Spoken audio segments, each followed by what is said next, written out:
today I'm going to show you how I did this haircut.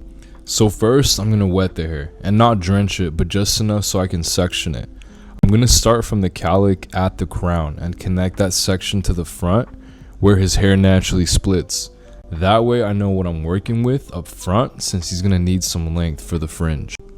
Once that's set, I'm going to grab my number 4 guard with the lever closed and start setting my foundation on the sides. I'm basically going to go up to the point where I'm going to take my fade, and I'm also following the same shape as the fade. So notice how I'm curving it downward towards the back. That's intentional. Then I go in with the clipper over comb to take out most of the length, but I'm not taking it too short because with this curl pattern, if I remove too much, it'll curl inward when dry and throw off the shape. Right now, while it's wet, I actually want it to flare out a bit so that when it dries, it scrunches back in and lays nicely. Now that the bulk is off, I'm going to create my baseline with my trimmers. And normally I do it with clippers, but I'm showing it this way for content. After that, I'm going to grab my 1.5 guard with the lever closed and bring it up about 1.5 inches to 2 inches above the baseline. Or another way to put it is you can take it as high as where your dark part of that fade is about to begin. Now, without switching guards, I'm going to open the lever and soften that line up into the number 4 guard that I used earlier.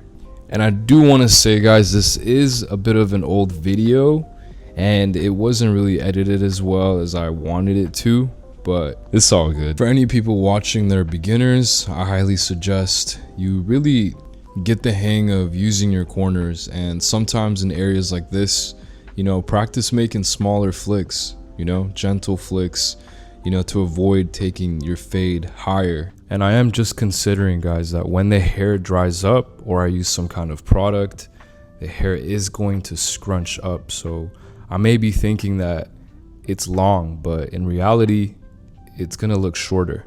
After that, I'm gonna move into horizontal sections, moving from the front to the back, evening everything out and keeping a square shape at the top. So again, I'm just connecting point A to point B from what I cut in the profile section to the shortest point that I cut on the sides when I'm lifting the hair up. After this, guys, I did detail the fade a little more. Not all of it made it into this old video, but I tried my best. Then I applied some curling cream after this. I let it air dry, and that was pretty much it, guys. And again, guys, some steps you might do differently, and that's fine. I'm just showing you one way to approach this kind of haircut while explaining the fundamentals. The idea is you take what works for you and build your own system.